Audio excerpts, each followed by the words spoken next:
Fala pessoal do Portal ITV High Speed, tudo bem? Meu nome é Nathan Sayun e está começando mais um episódio do Open Wheel, aquele segmento que a gente fala sobre corridas de carros de fórmula. E eu sei que você está pensando, faz tempo que a gente não faz um episódio desse quadro. Agora, se Deus quiser, a gente está de volta aí para fazer vídeos com mais frequência. E hoje eu não posso deixar de falar da fase dos brasileiros lá na Fórmula 2. O Drogovic perdeu a liderança do campeonato, mas o Enzo Fittipaldi foi pódio na corrida principal lá em Imola. Então, se você é fã dos carros de fórmula como eu e não quer perder nada no nosso canal, vai deixando aquele like. Se você não for inscrito, se inscreve para não perder as atrações do High Speed, como lives e corridas ao vivo aí durante o fim de semana, para você realmente não perder nada e ser avisado de tudo que está acontecendo por aqui. E também não esquece de apertar no botão Seja Membro para contribuir com o crescimento do nosso canal. Show então? Agora vamos falar de Fórmula 2. Pois é, gente, o que aconteceu em Imola nesse fim de semana eu vou considerar que foi uma coisa muito boa. Porque ter dois brasileiros brigando pelo pelotão da frente, numa condição normal de pista, pra mim é uma coisa muito animadora, né? A gente não teve a chuva que teve na Fórmula 1, né? Nem no sábado, nem no domingo. A gente teve as duas corridas com pista seca, inclusive a gente teve o sol no domingo, e deu pra ter esse grande resultado, né? Quase com os dois dividindo os degraus do pódio lá na corrida 2, que foi a corrida principal. E assim, pra mim muito mais positivo pelo termo de performance também, né? Porque a gente teve ali um fim de semana que vários pilotos erraram sozinhos. Que eu digo o Roy Nissany aguentou ali um forward insano na corrida 2 na largada, né? Pulou de sexto para primeiro sem tomar um toque ali no meio do pelotão. Os que sobraram lá foram o Jack Durham e o Dennis Hauger. E o trabalho do israelense não rendeu de nada, né? Porque uma volta lá, tava faltando 15 voltas pro final, ele deu uma escorregada ali na última variante. E acabou pegando uma parte de terra ali, bateu na entrada do box.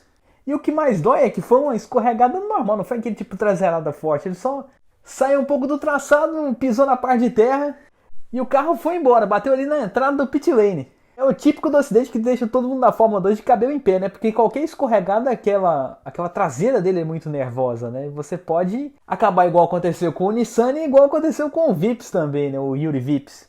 Deu uma escorregada ali na chicane Villeneuve e foi para o lado do outro lado da pista ali, rodando no meio do caminho, né? E terminou batendo de traseira ainda. Então por isso que a performance do fim de semana acabou sendo dos brasileiros, né? E exaltando aqui o segundo lugar do Enzo Fittipaldi, para mim a manobra dele na corrida, que foi a manobra individual, né? Foi uma ultrapassagem que ele fez por fora em cima do Ralf Boschung antes de chegar na curva Tamburello. E é muito interessante que aí a gente vê dois pontos diferentes de ultrapassagem, né? O Verstappen passou o Leclerc na corrida sprint no sábado, freando ali antes de chegar na chicane, né? Por fora também, mas freando antes de chegar na chicane. O Enzo Fittipaldi estava embutido e colocou por fora no meio pro final da reta, já naquela puxadinha para a esquerda. E no final da linha do pit lane ele já estava com o trabalho feito. Claro que não dá para comparar uma coisa com a outra, né? Fittipaldi na Fórmula 2 está chegando agora, né? Acabou de chegar na segunda posição, primeiro pódio dele na Fórmula 2. E o Verstappen é campeão do mundo com a Fórmula 1 pilotando a RBR contra a Ferrari, né? E são duas coisas diferentes. Mas não tem como negar como o Imola melhorou, né? Esses são dois pontos pra gente. Isso é um ponto pra gente ver, né? Que deu duas opções de traçado de ultrapassagem. Aqui, há 16 anos atrás, lá em 2006, falavam que o circuito era impossível para passar, tão difícil quanto Hungaroring e Mônaco. E eu acho que depois que tiraram aquela chicane antes do começo da reta principal, abriu esse leque para essas possibilidades. E a gente consegue ver esses resultados na Fórmula 1 e na Fórmula 2. Se for perguntar para mim, eu prefiro muito mais Imola hoje do que Imola de 2005, 2006, lá quando a gente teve aquele duelo Schumacher e Alonso. Né, em 2 anos seguidos, né, 2005 e 2006. Mas agora falando do Felipe Drogovic, perdeu sim a liderança do campeonato, mas será que dá para falar realmente que foi um fim de semana para se esquecer? Bom, vamos ouvir a opinião de um cara que cobre isso, né? Também é do grid de largada, como o Daniel Makarenko. E hoje está aqui para falar sobre Felipe Drogovic. Vamos ouvir a opinião do nosso convidado da semana. Salve, salve pessoal do portal High Speed, aqui é o Rock do canal Grid de Largada e é um super prazer estar aqui com vocês. Vamos falar de Felipe Drogovic. Bora lá! Falar do desempenho do Felipe Drogovic no GP de Emília-Romagna em Imola é muito fácil. O Drogovic simplesmente deu um show, apesar dele ter largado ter feito uma qualificação muito ruim, perto dos parâmetros que ele tem de experiência e isso ficou depois justificado por conta da variação de pneu de chuva que existe nos carros da Fórmula 2. Ele fez 2 corridaças que fez com que todo mundo parasse e olhasse o desempenho dele, a ponto dele carregar a MP Motorsport para o primeiro lugar na classificação de construtores, né, de equipes da Fórmula 2, algo que nunca tinha acontecido. O desempenho dele foi maravilhoso e ele consertou alguns pontos que muitas vezes o criticavam, que é a largada.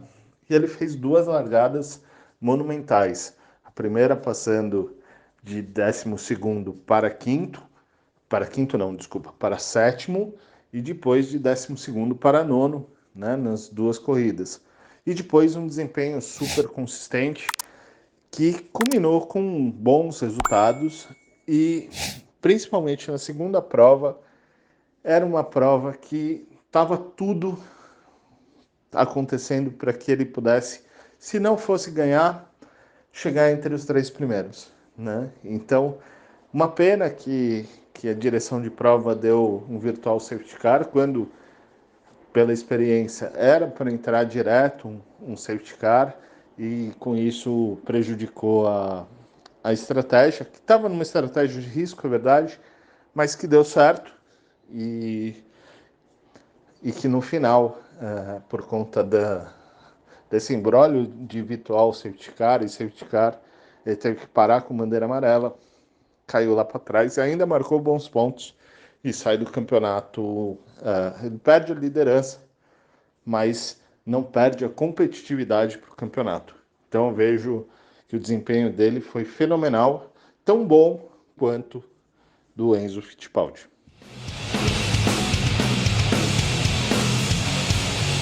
Do Rock, ele falando a verdade, né? Não dá pra questionar a competitividade do Drogovic nesse momento. Porque se a gente for olhar bem a largada do Nissany no domingo, que pulou de 6 para primeiro, acreditando muito na linha de fora, o Drogovic fez a mesma coisa no sábado. Só que largando um pouquinho mais atrás, né? 12º lugar, ele largou se posicionando bem, deu aquela puxadinha para a direita, né? Para pegar o traçado, inclusive encostando ali um pouquinho, uma leve encostada ali na faixa verde, ali do cantinho da reta, e foi passando até a freada da Tamburello. E nesse meio caminho, né, dando espaço para todo mundo normalmente e fazendo uma boa freada, freando devagar, não retardando e fritando nada. E ali pegou ali gentilmente a zebra do lado direito na tomada da curva, né, na perna para a direita. A perna para a esquerda não foi a preferência dele, mas a perna para a direita foi.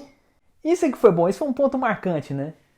O que aconteceu do Virtual Safety Car, né, no domingo foi uma coisa circunstancial, né? Não dá pra estar no lugar certo na hora certa o tempo todo. Infelizmente ele cruzou a linha de chegada enquanto estava todo mundo aproveitando para fazer os pitstops na hora do Safety Car virtual. O time às vezes não encaixa realmente. Mas a notícia boa é que ele só perdeu 2 pontos na liderança do campeonato, né? Theo Pucher é o líder com 52 pontos e ele é o vice-líder com 50. Dá pra recuperar. A próxima rodada dupla na Espanha, eu acho que ele vai querer manter esse bom momento e acelerar o mais rápido possível, né?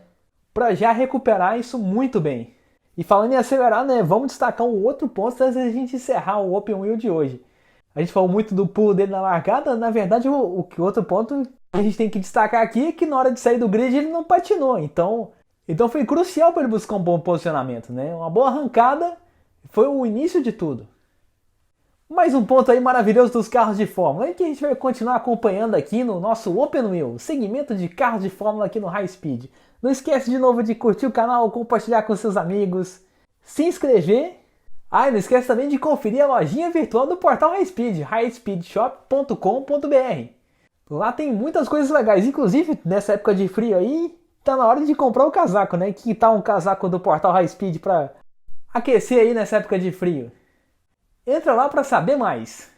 E também não esquece que o nosso canal também está no Spotify. Então se você estiver na rua e quer ouvir algum podcast legal, escuta os programas do portal High Speed. Lá tem muita coisa boa, inclusive o Alucinados por Velocidade completo, em áudio. Vai me dizer que não é uma boa sugestão para quem está pegando um engarrafamento pesado ali do fim de tarde. Fica ligado aí, não perca. Acompanhe a gente nessas multiplataformas. Eu vou ficando por aqui. Até a próxima! E um grande abraço!